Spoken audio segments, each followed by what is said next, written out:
Hi everyone. The webinar is going to start shortly. I'm just going to hold on for a minute or two more for those people that are still joining. I can see there's people still coming into the room. My name's Stefan. I'm one of the service managers at Care First. And the purpose of today's webinar is really to have a look at the 5 ways to wellbeing, which is a piece of research that was put together by the New Economic Foundation. They're a British think tank, and it's been revamped slightly with coronavirus in mind and the ways that people might connect or be active or give have changed slightly. So we'll look at that in today's webinar. And towards the end of the webinar, there'll be an opportunity to ask questions for anybody that has any questions on our service. I'll pause for a moment now, more people join.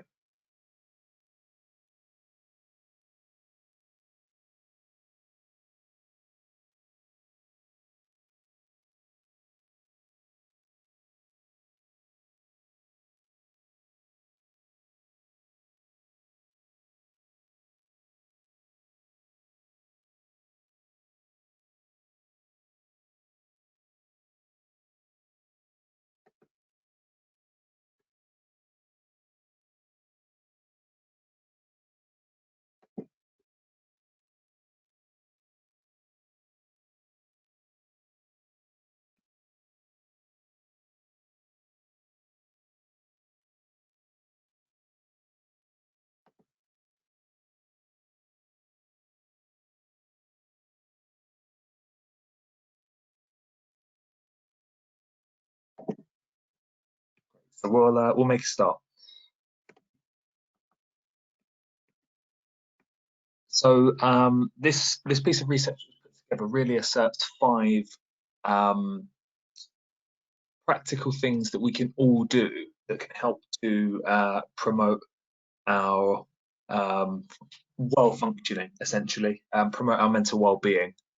So the first one was connect. And when it comes to well-being, other people matter.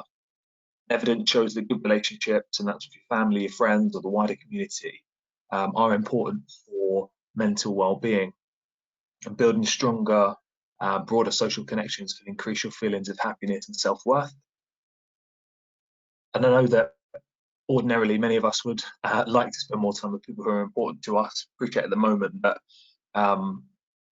it's quite difficult to do that without outside of people in your household, and sometimes having a busy life can make that difficult as well. But evidence shows that our relationships affect both our physical health and our mental well-being. Mental well-being, for the purposes of this, means really feeling good, and that's feeling good about ourselves and the world around us, and as a result, functioning what we would deem to be well. Nurturing our relationships can help us feel happier and more secure, give us a greater sense of purpose, and that makes investing in relationships one of the 5 evidence-based steps we can all take to improve our mental well-being. At times like this, it's very difficult for many people to connect in the ways that they ordinarily would. And a lot of people needing to use things like online video-based chat facilities, or picking up the good old-fashioned telephone or WhatsApp, whatever it may be, connecting with family and loved ones. Something that's become quite popular on social media, friends of mine sharing it, is people receiving kind of care packages and postcards and things like that from people that they can't see physically because they don't live near them, and possibly the person shielding, for example. So you could even be just sending them a package with, some snacks or some photographs in, whatever it may be, just for that person that you're in their thoughts. The next one, and again, this is something that changes a lot for people, particularly at the moment, is being active. So being active is great for your physical health and fitness, but evidence shows that it can also improve your mental well-being. Many people think that mind and body are separate, but what you do with your body can have a powerful effect on your mental well-being. And mental well-being, again, means feeling good about yourself and the world around you, being able to get on with life in the way that you'd like. Evidence shows that there's a link between being physically active and having good mental well-being, and that makes being active one of the 5 evidence-based steps, again, that we can all take to improve our mental well-being. And that's what this piece of research found. Being active doesn't mean you need to spend hours and hours in the gym. particularly if that doesn't appeal to you.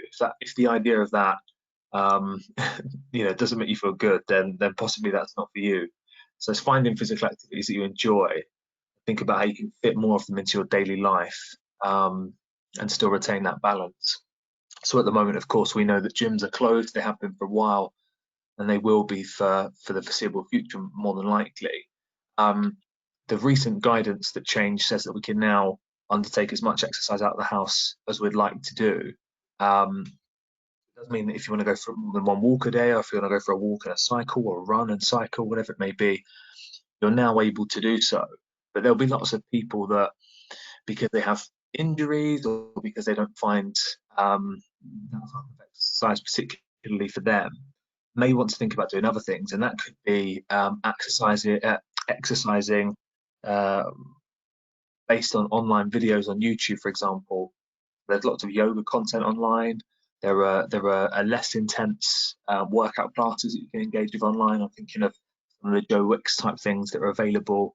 Um, it could even be, going to the park and I think now just sitting on a bench and having a moment in the sun. Anything like that, really. It's about getting out and being active wherever possible.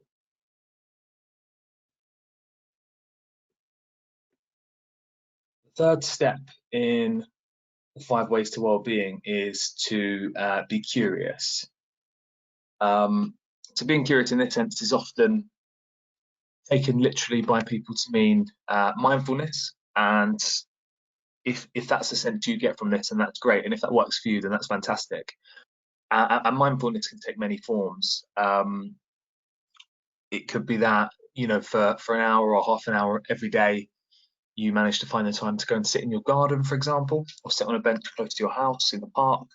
Um, Empty your mind of everything else that's going on, and just try to concern yourselves with the things that you can see, hear, smell, and sense around you.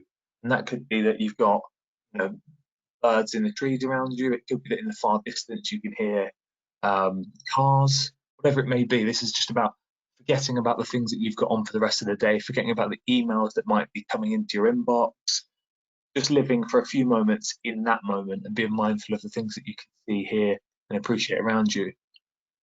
In the current circumstances, it is hard to not worry about the future. And that's the future of your family, your health, your home, your job, whatever it may be. But if we can take time each day to think about the things we are thankful for,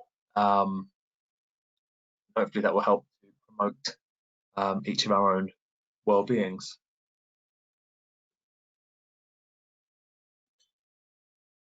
An interesting one I always find in this piece of research is the concept of keeping or continue to learn. Learning new skills can be useful, but it can also positively affect our mental well-being. It doesn't have to mean getting more qualifications either. So there's a lot of people feeling guilty during this lockdown period for having not, done a master's, or gone and done some form of further formal education. Um, there are many ways to bring learning into your life. Many of us associate it with our childhood. As adults, it can seem as though we've less time, or less ability to learn new things. But evidence shows that continuing to learn throughout life can help improve and maintain our mental well-being. Mental well-being means really feeling good. Learning can boost self-confidence and self-esteem, help build a sense of purpose, and help us connect with others. And that means learning is one of the 5 evidence-based steps that we can all take to improve our mental well-being. And some really basic examples could be things like solving crossword puzzles, making a puzzle, whatever it may be, baking, cooking, learning to cook something that you enjoy, but you always find that it tastes better when your parents or your partner cooks it. It could be trying to learn that skill for yourself. Again, we're in a time where we're all indoors much more than we previously were, largely. And how often would you, when someone says to you, "Oh, what about this?" and you'd say, "Oh, I've had the time, I'd love to do Y, Z." Broadly, a lot of us now do have that time. So think about the things that previously you said to yourself, if you had the time to do, you'd love to get involved with. Try to engage with those activities.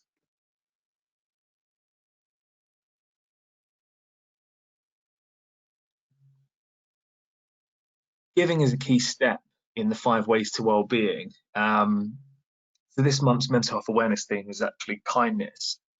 And with the way our behaviours have needed to change so drastically through the current pandemic, and that could be, from the way we shop to even when you're walking down the street, for example, the way that people now move out of their way and are more appreciative of the space around them and the space that they need to give other people.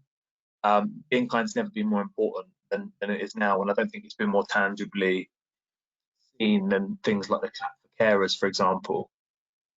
So giving here can mean just giving some of your time, and that could be to pick up shopping for somebody who's shielding, for example, or a neighbour you haven't seen for a few days and you're concerned about whether they're able to get all the things they need, particularly if they haven't got family or friends close to them. And that can make a massive difference. And that doesn't just make a massive difference to that person, but that makes a big difference to the NHS, to wider society, because for all the people that the society itself can help, the kind of less burden on the other support services that would otherwise help those people. So anything that we can do just in our community collectively will make a huge difference.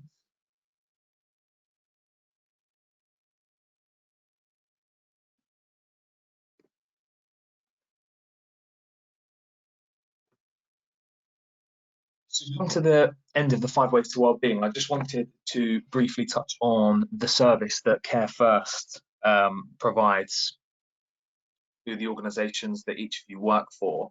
So our services are available 24 hours a day, every single day of the year. So if you ever need to call up and speak to a counsellor to access some support or advice or guidance in this moment, you can do so. The service is also completely free of charge, and it's confidential as well. So if you do call up, nobody from your organisation will be told that you've used our service. You don't even need to give the counsellor or the information specialist your name when you do call up and speak to us. You can also get practical advice and information, and this could be on things like furlough, it could be on your rights to sick pay, particularly if you're in a vulnerable community, for example. Anything of a practical, non-emotional nature we can support with between the hours of 8 AM and 8 PM. We also have an online lifestyle site that's available for you to access to provide additional content and resources on a range of issues. Really everything that affects people in a typical lifestyle. So there are articles, information, webinar, content that's relevant to the workplace, and that might look at things like mental health in the workplace, it might look at return to work, it might look at coping with stress, and there's also a section dedicated to people's personal lives, and that covers a massive range of topics from elder care to childcare, wills and probate, budgeting, whatever it may be. The idea is that that website's there to support us with as much information as possible, and if beyond that you feel that you would benefit from speaking to a counsellor or an information specialist, then you're absolutely able to do so. I'm just going to take some of the questions now from the question panel. I'll try to get through as many of them as I can. And if there are questions of a similar theme that are coming through, I'll pick one of them to cover the group.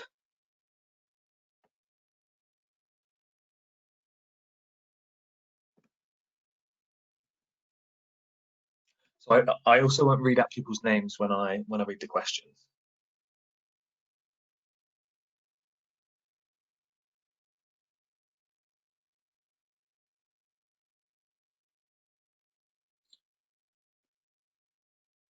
So an individual has asked that I think they possibly missed a start. Can we show the 5 steps on one slide again, please? Absolutely. So you'd be able to see them on this slide here. Give, keep learning, connect, take notice, and be active. I'll leave it on that slide.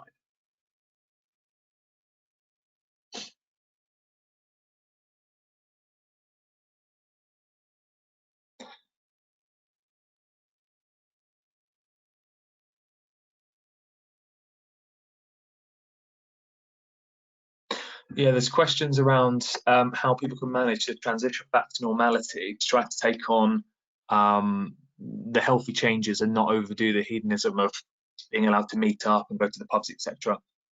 it's a good question. It's a question that would probably be individual in the nature of an answer. I would recommend giving one of our counsellors a call. They'll be able to give you some advice that would be relevant to you as an individual, the way that you are and the way you react to things. Because there'll be lots of people that will find that very, very challenging, and there'll be people that are less social, for example, who probably won't be so relevant for. But again, those are the types of questions that our counsellors particularly will be able to support with. There's a question around whether our contact numbers are on our website. They absolutely are. Your HR department will also have the relevant contact numbers. The only reason I'm not giving you the numbers now is because different organisations use different telephone numbers when they call us. So it wouldn't be possible for me to give one number, just because different organisations need to call different telephone numbers. There's a question around whether Care First can help an individual support a family member when that family member's in need of support. Absolutely, they can. So providing you're making that call to our service rather than the family member, we can absolutely support and guide you to help that member of your family. And that could be talking to you about the relevant options that may be available to them in terms of mental health care. It could be just providing you with some practical tips and advice to pass on to that individual. We can absolutely support questions of that nature.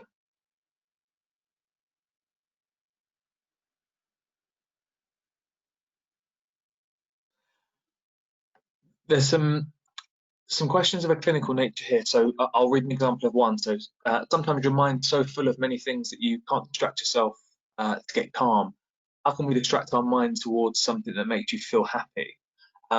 Again, that's a perfect example of a question that would be best addressed to our counsellors at Care First. They can have a conversation with you about your particular situation, possibly the anxiety that you experience and how that manifests, and give you some advice that would be relevant to you. Because one thing that's very clear with counselling, firstly, there are different schools of counselling, and it's almost like different flavors of ice cream, and not every person will enjoy every one, if that makes sense. So it's about finding something that works for you, and in that the advice will be different for the things that you can do. So there are particular pieces of kind of clinical counselling techniques that I think are very helpful for me, and there are others that I don't associate with so much. So again, this would be about calling up and speaking to a counsellor, and they can give you that personal advice that's tailored to you. The research I was referring to is the 5 ways to well-being. If you were just to search 5 ways to well-being, it will come up at the moment, particularly on Google, because it's Mental Health Awareness Week. But also it's a piece of research that the government essentially commissioned. The organisation was the New Economic Foundation, and what they did is really review lots and lots of literature, find 5 commonalities in the things that we can all do, irrespective of our background. So, you know, the type of job we have, or if we've got kids, you know, where we live, for example, 5 things that we can all do that will promote and benefit our well-being.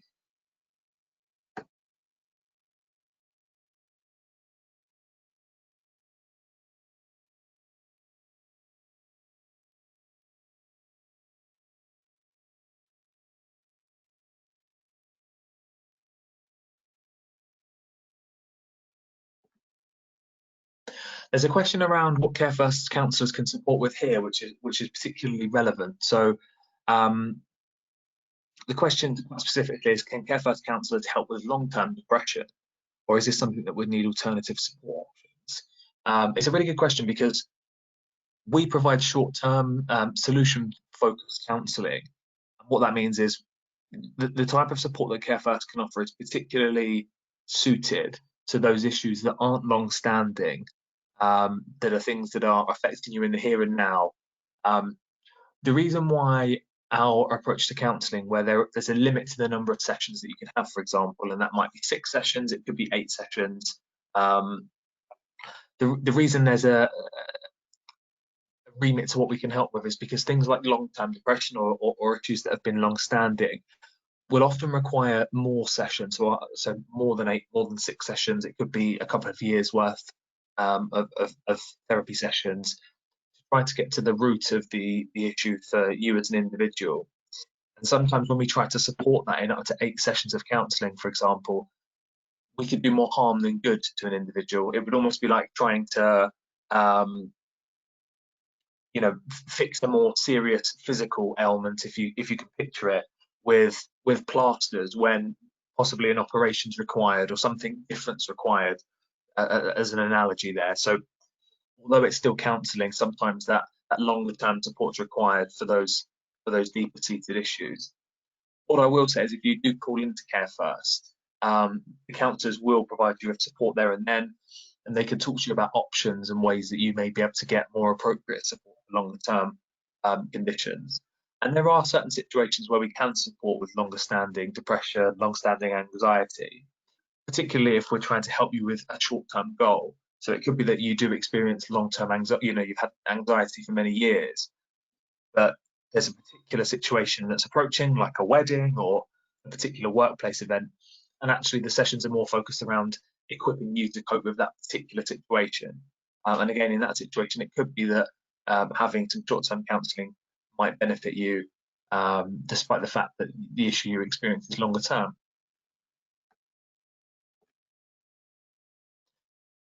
There's a question about accessing recordings of the talks we've given over the week. Absolutely, yes, you can do so. So if you do go onto our lifestyle website, then there's a COVID-19 or coronavirus section that's on the lower left-hand side.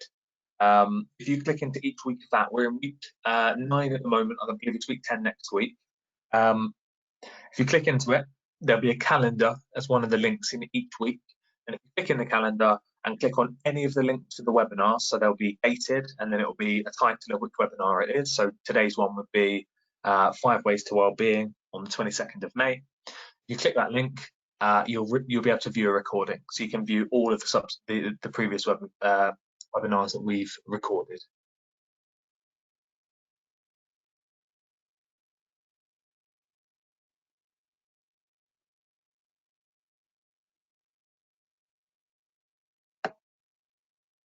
Again, just to say, there are some questions coming through of a clinical nature, and I'm not a counsellor. I'm not a trained counsellor, so it would be inappropriate for me to attempt to answer them. So if I haven't addressed your question specifically, it would be because it's a clinical question, and it would be better to address your question to one of our counsellors by calling in, and they will be more than happy to support with any questions that you have.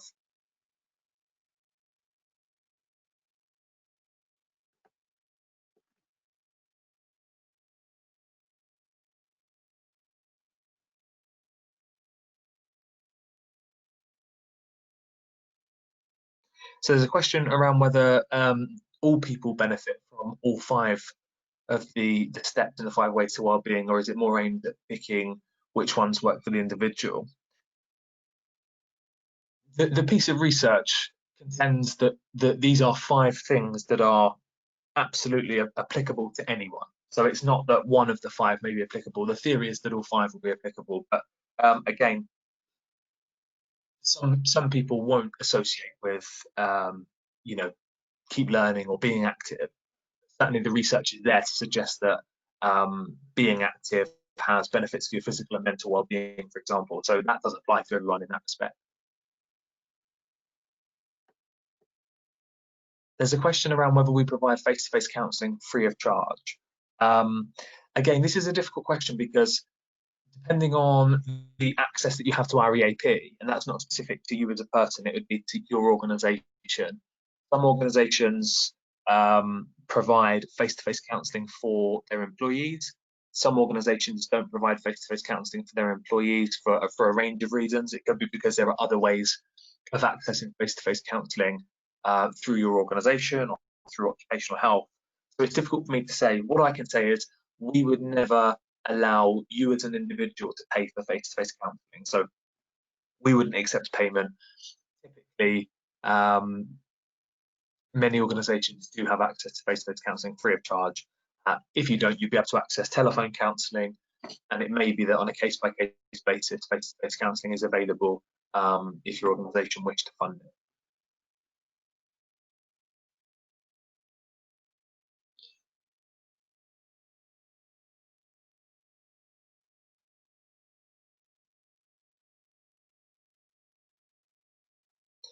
It's just a question on explaining just once more how you can access the recorded webinars. So if you go to the Lifestyle website, so again, there are different URLs for that for each customer, but if you do search for the details, possibly your HR department will know your login details for accessing it. So if you send them an email, for example, if you're not in the workplace, they'll be able to explain to you how to access it. When you log in, you'll be in a landing page or a home page, and on the left-hand side, on the lower left-hand side, there's a section called COVID-19, and it's separated into each week. So I think there are 10 weeks on there at the moment, and next week there'll be another week. Within that, there's a calendar. So if you just have a click around, you'll very quickly see calendars quite a lot in each of the sections. Click on the calendar, and there'll be a link for each day. So 22nd of May today, there'll be a link that says 5 ways to wellbeing webinar, and it will have a hyperlink. If you click that hyperlink, if you'd have clicked it before today's webinar, it would have registered you to join the webinar today. If you click that same link after today's webinar, then what will happen is you'll view the recording of the webinar. So, and that's true for all webinars. So if you go on it and click one that's already taken place, you'll just view the recording.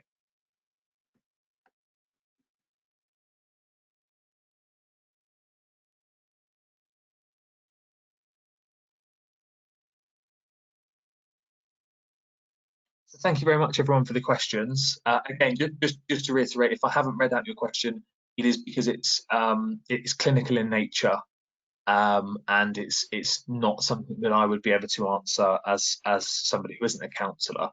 And for everybody who has asked a question, for things like recommendations for books, dealing with the stress of a changing or lesser workload and struggling to be or find the motivation working at home, anything of that nature, I really would recommend a quick call into our counsellors there first.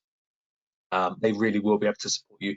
Again, even with things like recommendations of apps and technologies that you can engage with.